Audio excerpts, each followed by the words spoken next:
The wrench slipped from Marcus Webb's hand and clattered across the concrete floor at exactly 11:47 p.m., but he didn't pick it up. He just stood there, staring at what he had spent 14 months of his life rebuilding, a 1967 Shelby GT 500, painted in original Brittany blue, every chrome detail hand-polished, every wire rerouted by memory and instinct, and an obsession that had cost him sleep, weekends, and almost every dollar in his savings account. The engine idled with a sound like controlled thunder. It was perfect. It was the most perfect thing Marcus had ever built with his hands, and in less than 12 hours, Gerald Voss was going to take it, smile, and refuse to pay him a single cent. Marcus had known something was wrong 3 weeks earlier, when Gerald's assistant started returning his calls instead of Gerald himself. He'd ignored the feeling the way a man ignores a check engine light when he can't afford to stop moving. He had a daughter to feed. He had a mortgage payment due. He had a name in this city, not a famous name, but an honest one. Marcus Webb fixes what others say can't be fixed. That reputation was worth something, or at least it used to be. He wiped his hands on a shop rag and pulled out his phone. One text from his daughter Zoe, sent 2 hours ago. "Dad, the fridge is making that noise again. Also, I love you. Don't stay too late." Marcus smiled in the dark garage and typed back, "Fixed tomorrow, love you more." Then he turned the engine off, covered the Shelby with its custom-fitted tarp, and drove home through empty streets, telling himself tomorrow would be fine. It wasn't fine. If this story is already hitting different, go ahead and subscribe right now, because every single week, we tell stories about people who get knocked down and come back swinging harder than anyone expected. Hit that subscribe button and let's keep going. Gerald Voss arrived at the garage at 9 in the morning wearing a suit that cost more than Marcus's truck. He had 2 men with him, younger guys in matching polo shirts, the kind of assistants who carry clipboards and never make eye contact. Gerald walked around the Shelby twice, slow and deliberate, tapping his chin like a man, pretending to think thoughts he'd already decided on 3 weeks ago. "It's good work," Gerald finally said. "It's better than good," Marcus replied. His voice was even. He'd rehearsed staying calm. "That car didn't run when you brought it to me. The engine block was cracked. The frame had stress fractures in 2 places. The interior was completely destroyed by moisture damage. You're looking at 14 months of labor, parts I sourced from 4 different states, and a rebuilt 428 cubic inch engine that I machined components for by hand because they don't make them anymore." Gerald nodded like he was listening. He wasn't listening. "I told you $68,000, Marcus said. "We had a contract." "We had a conversation," Gerald said pleasantly. "My lawyer reviewed what you sent over. Apparently it wasn't a binding agreement, just an estimate." The air in the garage got very still.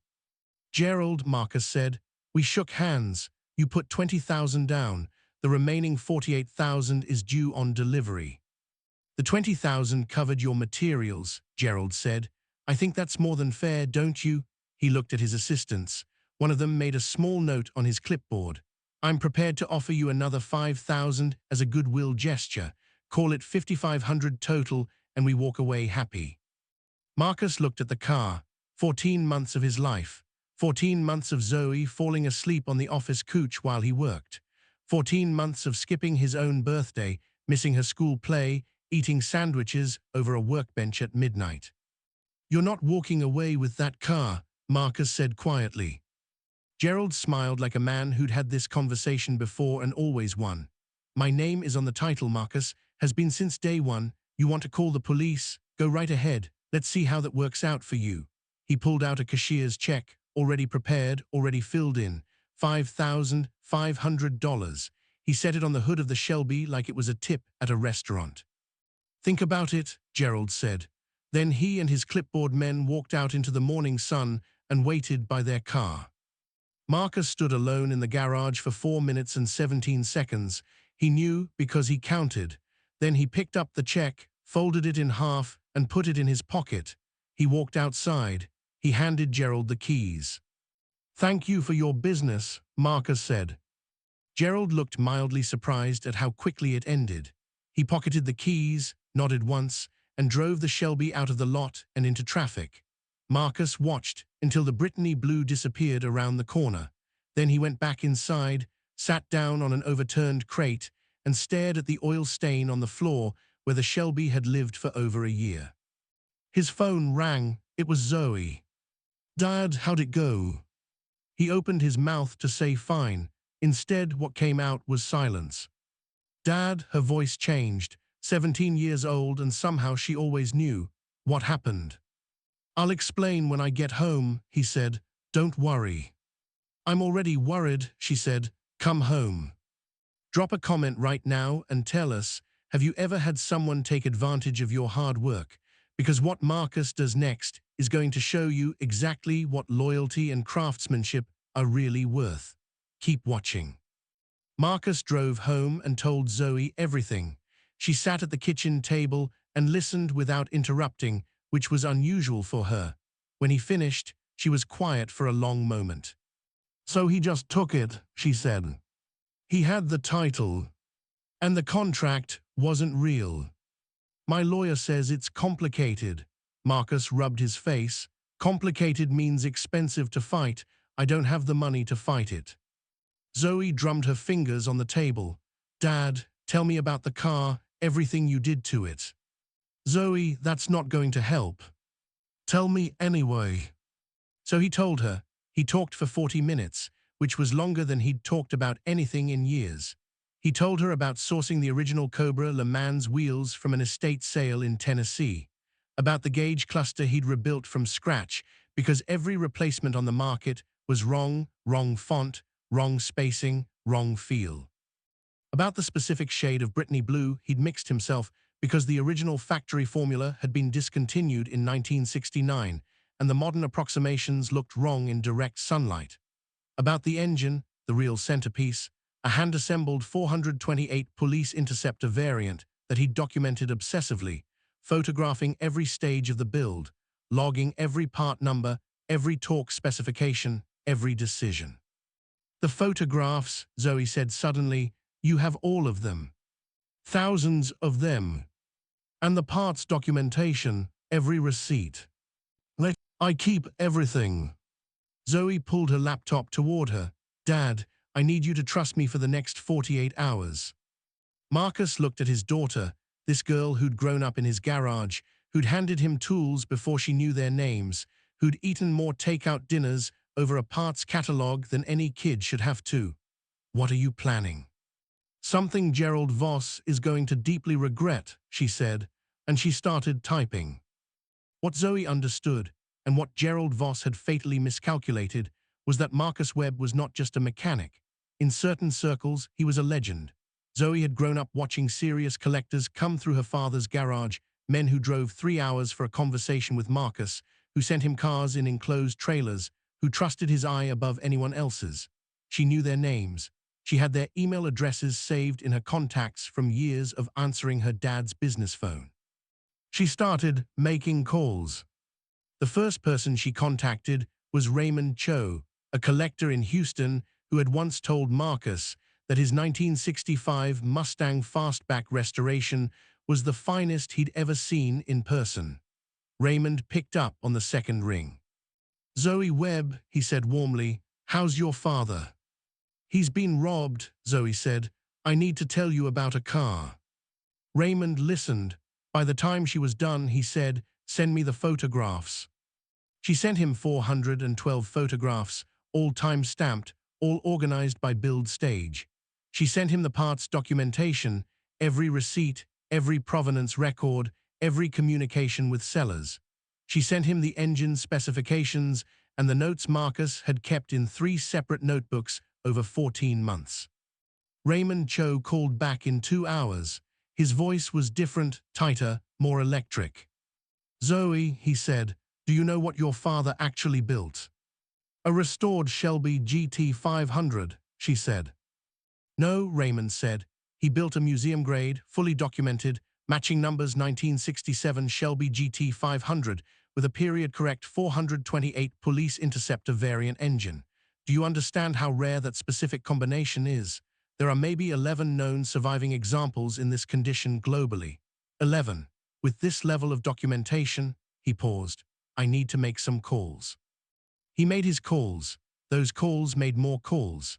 By midnight of the first day, Zoe's inbox had 14 messages from collectors, 2 from automotive historians, and 1 from the curatorial director of a private automotive museum in Scottsdale, Arizona. If you're not subscribed yet, what are you waiting for? This story is just getting started. Hit subscribe and the like button right now, because the next part is where everything changes. On the morning of the second day, Gerald Voss woke up to a problem. He'd planned to flip the Shelby quickly. That had always been the play. He'd done it before with other restorations, other mechanics who didn't know what they had or what they were owed. Find someone talented and desperate, underpay for the work, flip the asset for a serious profit. It was clean, it was simple. It had worked 4 times before Marcus Webb. What Gerald did not account for was Zoe Webb and her laptop.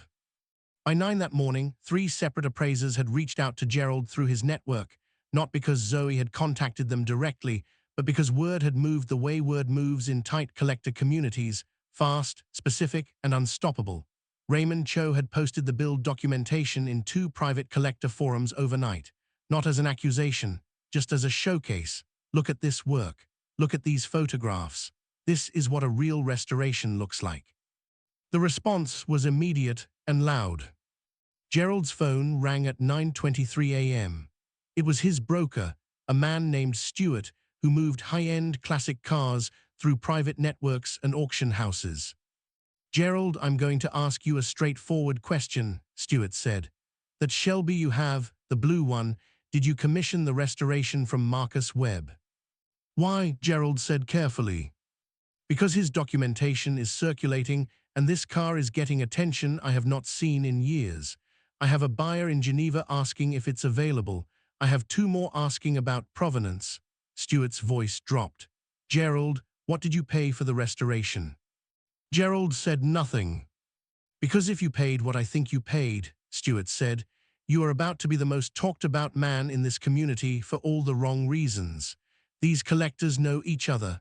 They talk. And Marcus Webb's name is on every photograph in that documentation, dated, watermarked, undeniable." Gerald hung up and immediately called his lawyer. Meanwhile, Marcus was sitting at his kitchen table drinking cold coffee when his phone rang. The number was from Houston. "Mr. Webb," said a voice he didn't recognize. "My name is Raymond Cho. Your daughter sent me some photographs." Marcus looked across the table at Zoe, who was watching him with her chin resting on her hand. "She mentioned she was making some calls," Marcus said slowly. "I want to be very direct with you," Raymond said. "The car you built has generated extraordinary interest in the collector community over the last 18 hours. I've been in this world for 30 years. I have never seen documentation this complete on a build this significant. The 428 Police Interceptor variant alone, with your provenance records and machining notes, changes the car's classification entirely. This isn't a restored Shelby. This is a documented, authenticated historical artifact." Marcus set down his coffee. "What are you telling me?" "I'm telling you that 3 buyers have already expressed interest at valuations starting at $6.2 million.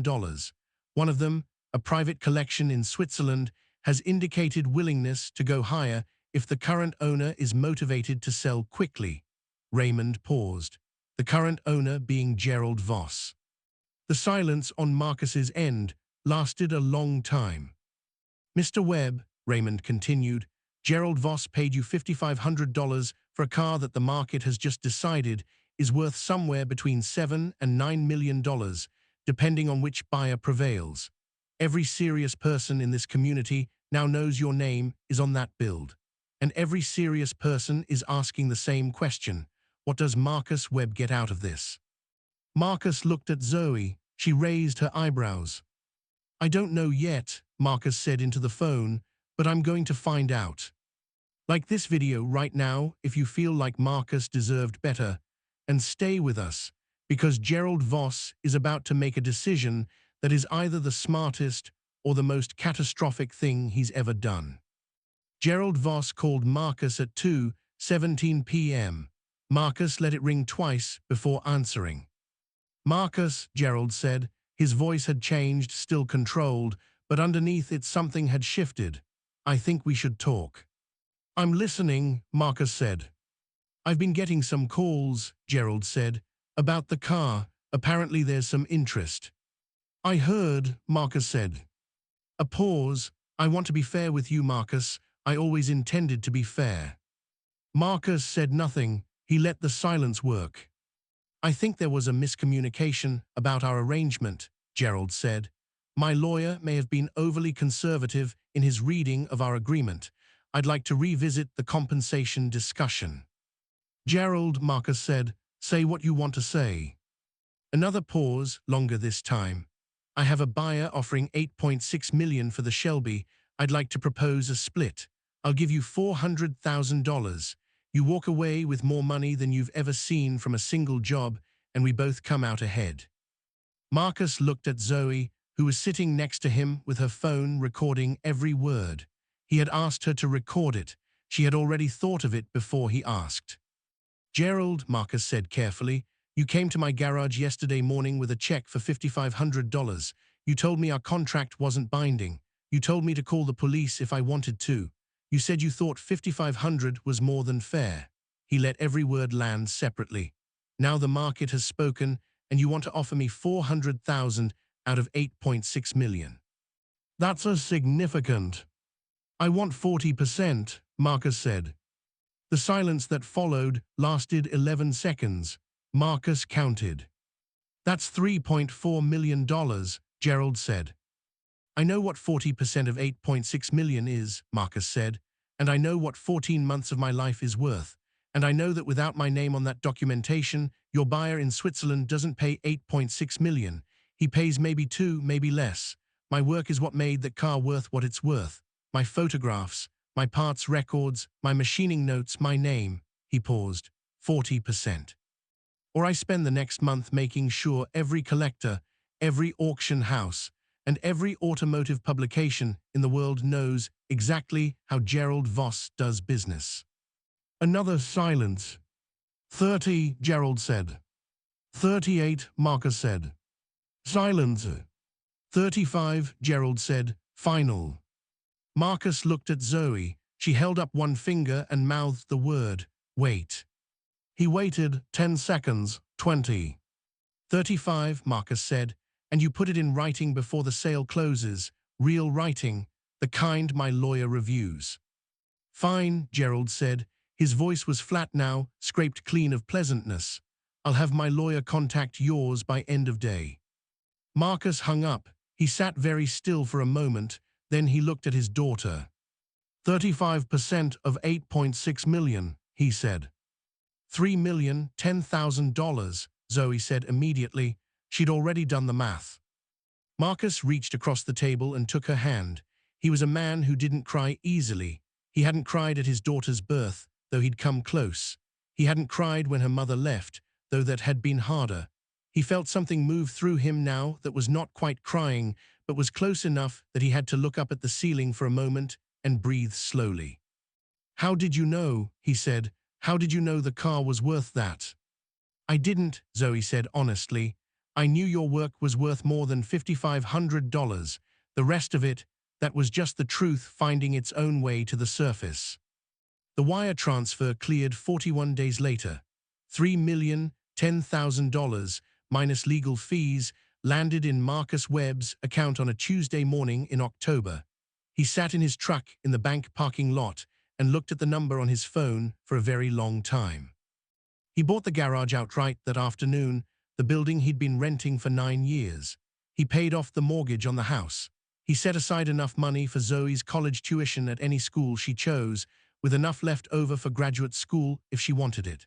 The rest he invested carefully, the way a man invests who grew up knowing exactly what it costs to lose everything. Gerald Voss sold the Shelby at $8.6 million to the Swiss collection and walked away with just under $5.5 million after Marcus's share. He never called Marcus again. Marcus never expected him to. But something else happened in the weeks after the sale closed, something Marcus hadn't anticipated. His phone started ringing, not from people like Gerald Voss, from people like Raymond Cho, from curators and collectors and restorers who had watched the story move through their community like a current. They called because they had cars that needed saving. Cars with histories, cars with stories, cars that deserved the kind of care that made a piece of machinery into something permanent. Marcus rebuilt his rate sheet from scratch. He opened a wait list. Within 30 days, it had 22 names on it, and every name represented someone who understood exactly what they were paying for and why. He hired 2 assistants. He upgraded every piece of equipment in the garage. He put a framed photograph on the wall, a single image of the Brittany blue Shelby on the day he finished it, taken at 11:46 p.m. before the wrench slipped from his hand. The last photograph before Gerald walked in and tried to take everything. Zoe came by the garage on a Saturday afternoon and stood in the doorway watching her father work on a new car, a 1969 Camaro ZL1, one of 69 produced, brought to him from a collector in Dallas who had waited 4 months just to get on the list. Marcus moved around the engine bay with the same quiet focus he'd always had, the same patience that had always looked to people who didn't understand it, like slowness. "Dad," Zoe said, "you know what I keep thinking about." "What?" he said without looking up. "Gerald thought the car was the valuable thing," she said. "He never understood that you were." Marcus looked up from the engine. He looked at his daughter for a long moment. "Neither did I," he said quietly, "until you showed me." She rolled her eyes the way only a 17-year-old can, affectionately, with her whole face. "Don't get sentimental. You've got a ZL1 to resurrect." He laughed. It was the kind of laugh that fills a garage. If this story moved you, if Marcus and Zoe's story reminded you that real skill and real love always find a way, please hit that like button right now. It means everything to this channel, and it helps us keep telling stories worth telling. Subscribe if you haven't already, drop a comment telling us what part hit hardest, and share this with someone who needs to hear it today. We'll see you in the next one.